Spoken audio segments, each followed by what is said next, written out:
अस्सलाम वालेकुम, की हाल है? ठीक हो? असी आए हैं जी हज़रत सालेह अलैहिस्सलाम दे रोज़ा मुबारक ते चेक करो।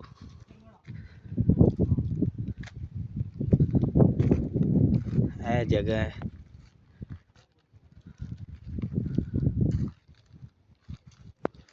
पहाड़ ही पहाड़ है, गर्मी बड़ी है,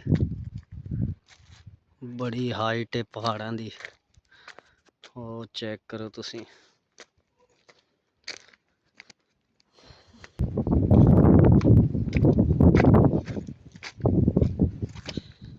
बड़ा डेंजर रास्ता है।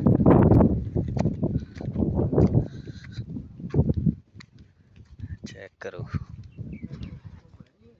इत्थे ही सारियां ज़ियारतां।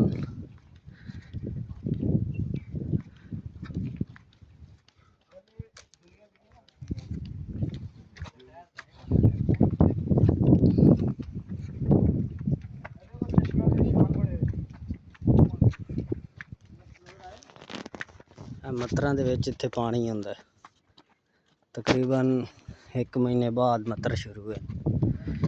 इत्थे चश्मा आंदा है, सारा पानी आंदा है। हाँ नज़ाकत, की हाल है? ठीक हो? ओ गड्डी साडी खड़ी है।